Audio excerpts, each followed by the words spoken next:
The large meeting room fell silent as Ambassador John Franklin walked in. His gray suit was perfect, not a wrinkle to be seen. His steps were firm but careful. Today was a big day for all humans. After years of sending signals to space, aliens had finally answered. Now, the first official meeting between Earth and the galactic hegemony was about to begin. "Welcome, Earth representative," said the alien sitting in the middle. Its skin was blue with small spots of gold. It looked almost like a tall human, except for the extra set of eyes above the normal ones. "Thank you for this chance to meet," Franklin said, his voice steady despite his racing heart. "I bring greetings from Earth and all its nations." There were 7 different alien species in the room. Each sat behind a curved desk with strange symbols glowing on top. The air smelled like cinnamon and metal. The blue alien spoke again. "I am Council Leader Vexnor. We have studied your world from afar for some time. Now we wish to know what Earth can offer the galactic hegemony." Franklin nodded and pressed a button on his tablet. A large screen behind him lit up with images of Earth's cities, farms, and oceans. "Earth is rich in culture, art, and resources," he said. "We are peaceful but ready to defend ourselves if needed." The screen changed to show Earth's military ships, planes, and weapons. That's when the laughter started. It came from the tall, red-skinned alien at the far end of the room. His armor gleamed under the lights as his shoulders shook with each laugh. "Is something funny, High Commander Zixtar?" asked Vexnor. The red alien stood up. He was almost 7 feet tall, with sharp features and yellow eyes. "These humans still use chemical explosives and metal projectiles. Look at those ships. They don't even have proper shield technology." More aliens joined in the laughter. Franklin felt his face grow hot. "High Commander," Franklin said, "each civilization develops at its own pace. We may not have your advanced technology yet, but nothing." Zixtar cut him off. "My Valaxian Empire controls 70% of known space. We mastered energy weapons 5,000 years ago. Your best weapon would not even scratch the paint on our smallest ship." Admiral Susan Clark, who stood quietly behind Franklin, stepped forward. "With respect, Commander, effectiveness isn't always about how advanced something is." Zixtar walked closer, towering over Clark. "Your weapons are toys to us. Your ships are barely space-worthy." He looked at the other aliens in the room. "The humans should be grateful we don't simply take their world. It would be so easy." Franklin could see Clark's jaw tighten, but she said nothing more. The meeting went downhill from there. The aliens asked many questions about Earth's resources, but showed little interest in friendship or fair trade. It was clear they saw Earth as primitive and weak. 3 hours later, Franklin and Clark walked back to their shuttle. "That didn't go well," Clark said, once they were alone. Franklin loosened his tie. "No, it didn't. Did you see how they laughed at our weapons? Like we were children showing off toy guns." "I noticed something, though," Clark said. "Did you see how the Valaxian shields are configured? They're designed to stop energy weapons, not physical objects." Franklin looked at her. "You think that matters?" "I think," Clark said slowly, "we should talk to Dr. Alan Wright when we get home. He's been working on something that might surprise our new friends." As their shuttle pulled away from the massive alien station, Franklin looked back at it through the window. The Valaxians thought humans were weak and primitive. They had laughed at Earth's weapons. Soon, they wouldn't be laughing anymore. 6 months had passed since the humiliating first contact meeting. The world had changed in ways no one could have imagined before. Countries that once fought each other now worked together. There was no time for old fights when the whole planet might be at risk. Dr. Alan Wright stood in his underground lab, looking at the large metal tube that took up most of the room. His glasses sat low on his nose as he checked the readings on his tablet. The door opened behind him, and he turned to see Admiral Clark and Ambassador Franklin walking in. "How is Project Longshot coming along?" Clark asked, her eyes fixed on the metal tube. Wright smiled. Better than expected. We've solved the heat problem. The barrel won't melt now when we fire. Franklin walked around the device, studying it from all angles. And you're sure this will work against their shields? As sure as I can be without testing it on an actual alien ship, Wright said. Their shields are made to stop energy weapons, lasers, plasma, that kind of thing. But this, he patted the metal tube, this is just a very fast piece of metal. Clark nodded. Sometimes the old ways are the best ways. Project Longshot was simple in theory but hard to build. It was a gun, a very big gun that could shoot a small metal bullet at speeds no human weapon had ever reached before. The bullet was made of tungsten carbide, one of the hardest metals on Earth. At the speed Wright had planned, it would hit with the force of a small nuclear bomb, but without the radiation. The aliens are getting more bold, Franklin said, his voice tight. 3 Valaxian ships entered Earth space yesterday. They say they're just observing, but we all know they're testing our patience. Wright put down his tablet. How long until they make a real move? Clark's face was grim. Hard to say, but we've seen this pattern before in human history. They're showing off their power, watching how we react. Then we need to finish this weapon fast, Wright said. My team is working around the clock. Later that day, a group of scientists and soldiers stood in a control room deep under the ground. Through a thick glass window, they could see the metal tube of Project Longshot pointing at a target down a long tunnel. Starting countdown, Wright said into a microphone. 10, 9, 8. Everyone held their breath. 3, 2, 1, fire. There was no big explosion, no flash of light, just a soft hum, and then a loud bang as the metal bullet broke the sound barrier. Down at the far end of the tunnel, a block of alien metal, given as a gift during the first meeting, shattered into 100 pieces. The room erupted in cheers. Wright looked at the readings on his screen and grinned. It worked even better than we hoped, he told Clark and Franklin. The bullet reached 30% of light speed. Nothing the Valaxians have can stop that. How soon can we put this on a ship? Clark asked. Give me 2 more months, Wright answered. We need to make it smaller and deal with the recoil. Franklin looked at the shattered alien metal on the screen. 2 months. Let's hope we have that long. Outside the lab, in orbit around Earth, 3 Valaxian ships watched. Inside one of them, High Commander Zixtor received a report. The humans are building something, Commander. We don't know what it is yet. Zixtor laughed. Whatever it is, it's made by humans. How dangerous could it be? He didn't know that soon he would find out exactly how dangerous humans could be. The Earth's small fleet of spaceships moved into new positions around the planet. Admiral Clark watched from the command center as the dots on her screen formed a defensive pattern. It wasn't much, just 20 ships against the thousands the Valaxian Empire could send, but it was all Earth had for now. Another alien ship coming in, Admiral, said the young officer at the radar station. It's Valaxian. Same as yesterday. Clark sighed. This was the 5th Valaxian ship to enter Earth space this week.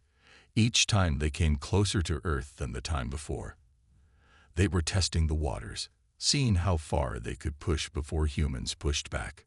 Send the usual message, she ordered. Remind them of the space boundary we agreed on. The officer nodded and sent the message. Minutes passed as they waited for a reply. They're ignoring us. Admiral, the ship is still coming closer. Clark's hands tightened into fists. Send a ship to intercept. The EDF Guardian should be closest. On board the EDF Guardian, Lieutenant Mary Rodriguez prepared her crew for the intercept. At 32, she was one of Earth's most experienced space pilots, though experienced only meant 4 years in space. Humans were new to space travel compared to the aliens. Valaxian ship ahead, her co-pilot said. They're not slowing down. Rodriguez opened a channel. Valaxian vessel. This is EDF Guardian. You are entering restricted Earth space. Please change course immediately. The reply came quickly, filled with mockery. Human vessel, this is Captain Drell of the Valaxian scout ship Vengeance. Space belongs to those strong enough to claim it. Move aside. Rodriguez felt her face grow hot with anger. We have our orders, Valaxian. Turn back now. Or what, human? Will you attack us with your primitive weapons? The Guardian positioned itself directly in the Valaxian ship's path. It was a dangerous game of chicken, but Rodriguez held steady. At the last moment, the Valaxian ship fired what they called a warning shot, a blast of energy that wasn't meant to destroy the Guardian but to scare it. But something went wrong. The energy beam hit the Guardian's engine section, causing a massive explosion. Back at Earth Command, Admiral Clark watched in horror as the Guardian's signal disappeared from her screen. "Get me visual," she shouted. The screen showed the Guardian floating dead in space, its back half torn open. The Valaxian ship was already turning away, heading back to its own territory. "Life signs?" Clark asked, her voice barely a whisper. 4 survivors, Admiral. They're in escape pods." The officer paused. Lieutenant Rodriguez didn't make it. She stayed to make sure her crew got out. The news of Rodriguez's death spread quickly across Earth. She was the first human to die in space combat. People left flowers at space centers around the world. Her picture was everywhere. A smiling woman in a space uniform, now a symbol of human courage. In his lab, Dr. Wright worked harder than ever, pushing his team day and night. When he heard about Rodriguez, he taped her picture to the wall above his workstation. "We're naming the first long-shot weapon after her," he told his team. "The Mary Rodriguez Memorial Cannon. She's why we can't fail." In space, more Valaxian ships gathered at the edge of Earth's territory. High Commander Zix Tar prepared a message for Earth. "The time for games is over," he said to his officers. "It's time to show these humans their true place in the galaxy."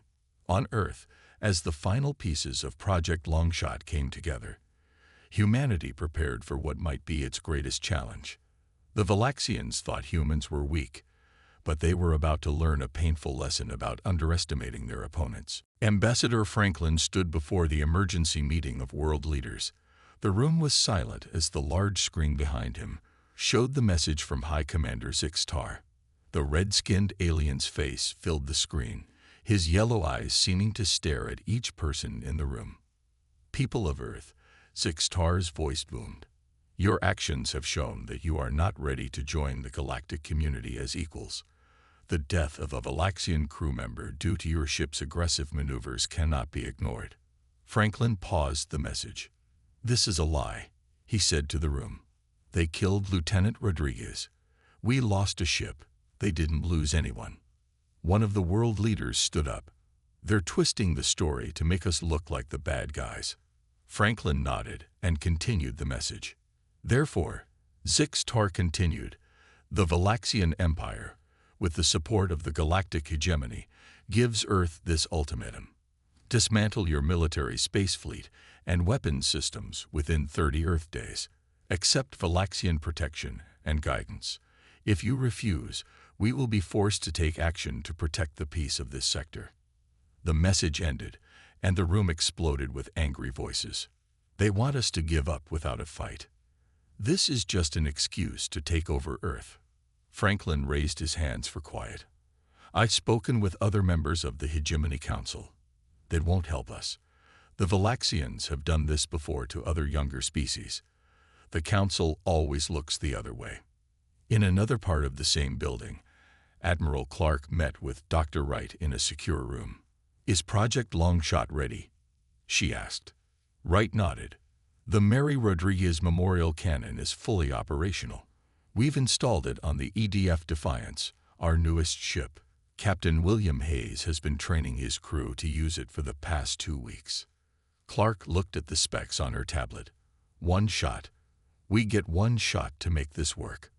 "1 shot is all we need," Wright said, "if my calculations are correct." Later that day, Franklin and Clark presented their plan to the world leaders.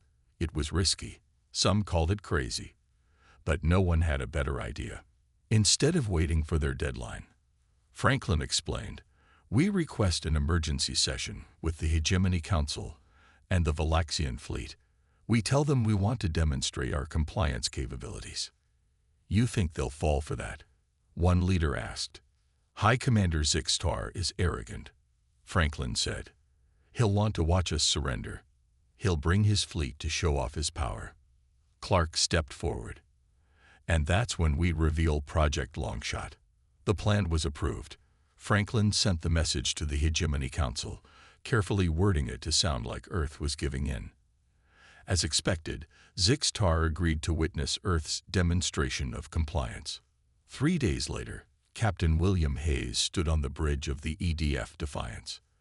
Through the main window, he could see the massive Valaxian fleet that had arrived. At the center was Zixtar's personal ship, the dreadnought Eternal Dominion. It was huge, at least 20 times the size of the Defiance. "Status report," Hayes said to his crew. "Mary Rodriguez Memorial Cannon is charged and ready, Captain," said his weapons officer. "Targeting systems locked on the Eternal Dominion." Hayes took a deep breath.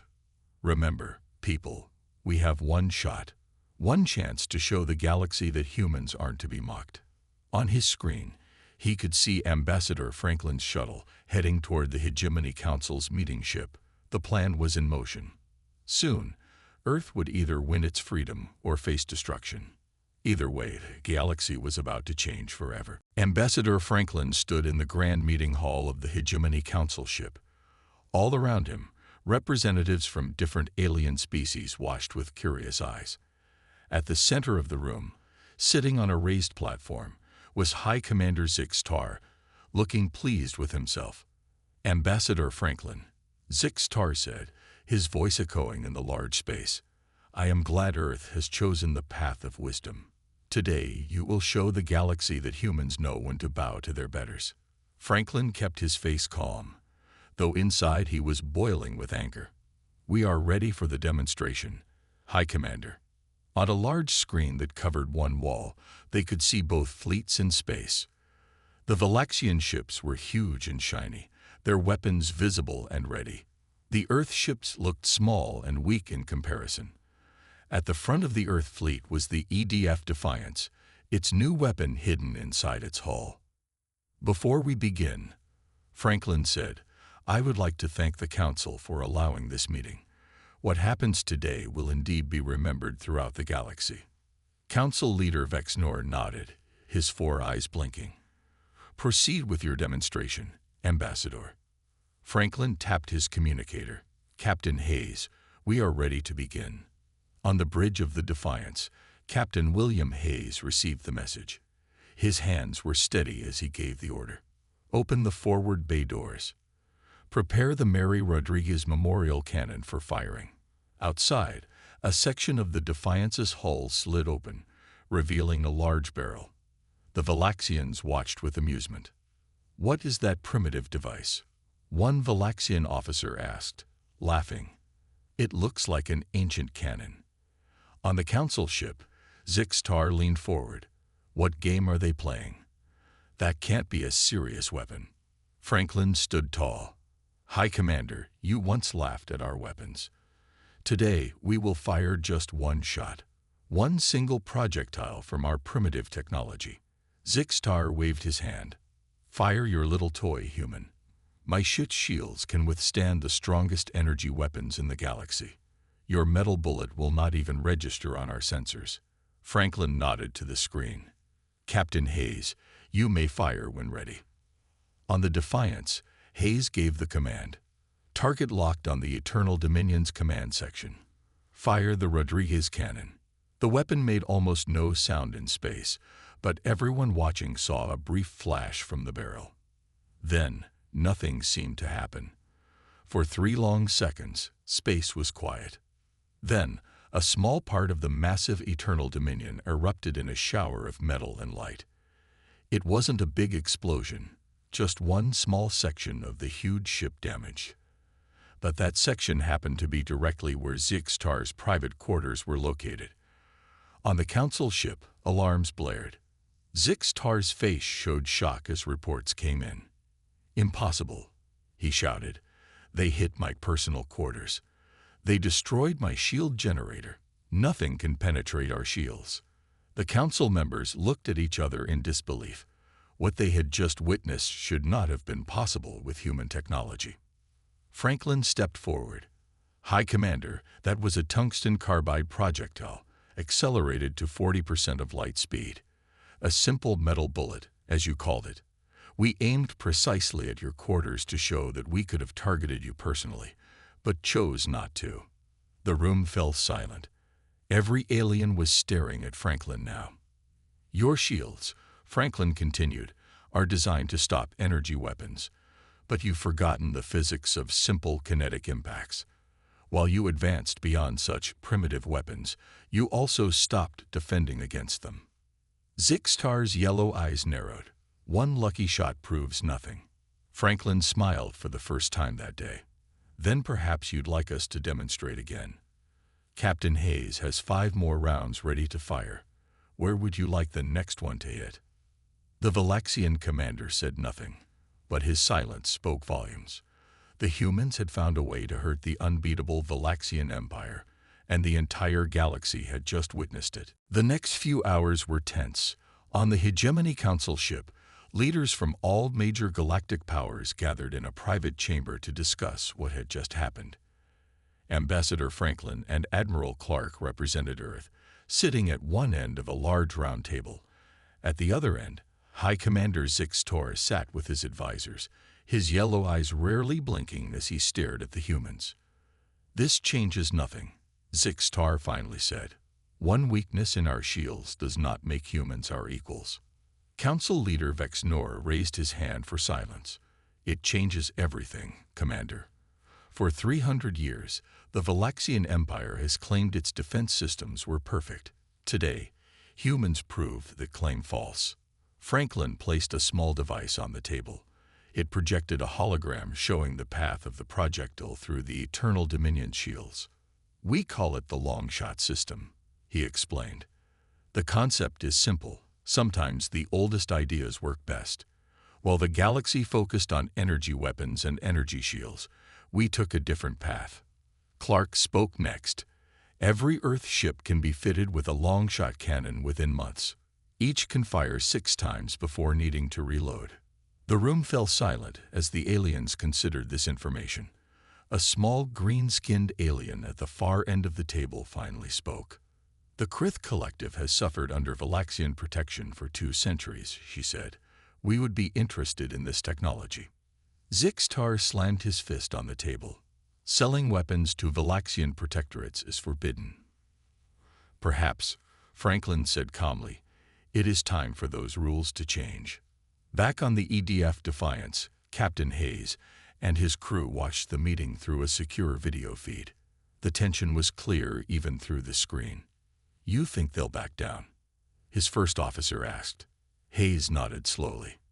"They have to. We just showed the entire galaxy that the mighty Valaxians aren't invincible." On the Hegemony ship, Vexenor stood up, his 4 eyes scanning the room. "I propose a recess. The Council will discuss this situation in private." As the aliens filed out, Franklin and Clark were left alone with Zixtar and 2 of his guards. For a long moment, no one spoke. Then Zixtar leaned forward. "How did you know to target my quarters?" "The location is classified." Franklin smiled slightly. "You showed us, Commander. During our first meeting, you mentioned how you personally designed the layout of your flagship. Dr. Wright studied the video of that meeting frame by frame. We noticed a model of your ship on your desk, with a small red section that could only be the commander's quarters." Zixtar's face showed surprise. "You planned this from the beginning." "From the moment you laughed at our weapons," Clark said, "we knew we had to think differently." The alien commander stood up slowly. "This is not over, humans. The Valaxian Empire has faced challenges before." "Yes," Franklin agreed, "but never from someone you thought was too primitive to be a threat. That was your mistake, Commander." After Zixtar left, Franklin turned to Clark. "Contact Earth. Tell them to prepare for anything. The Valaxians might still try something desperate. News of what happened spread quickly through the galaxy. Species that had lived under Valaxian rule for generations watched the video of the Eternal Dominion being damaged by a human weapon. Some began to whisper about resistance, about freedom. On a small planet at the edge of Valaxian space, a group of blue-skinned aliens watched the video for the 20th time. If humans can stand up to them, one said, maybe we can too.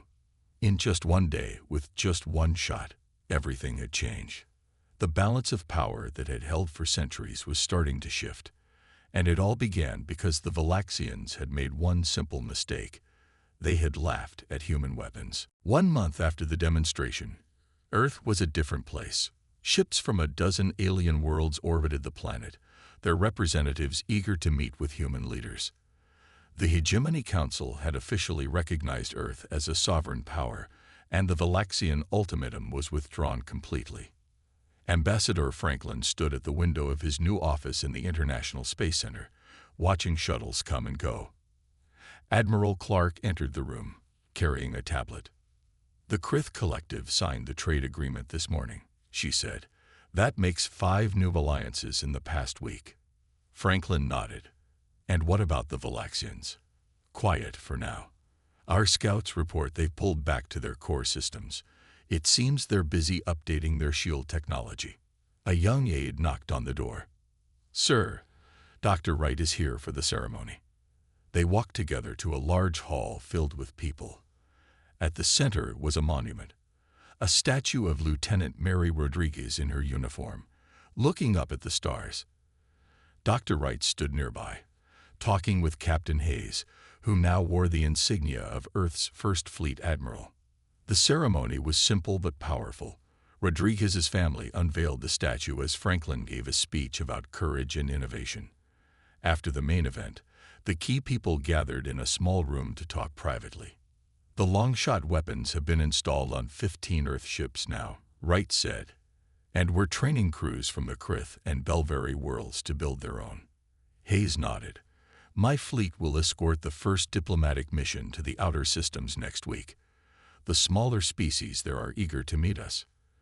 And what's next for the weapon itself? Clark asked. Wright smiled. Project Longshot Mark II is already in testing. This version is smaller, faster to reload, and can be fitted on smaller ships. Franklin looked at his tablet, which showed a map of the galaxy with Earth at the center. 6 weeks ago, most aliens thought humans were primitive and weak. Now they're lining up to be our friends. It wasn't just the weapon, Clark said. It was how we used it.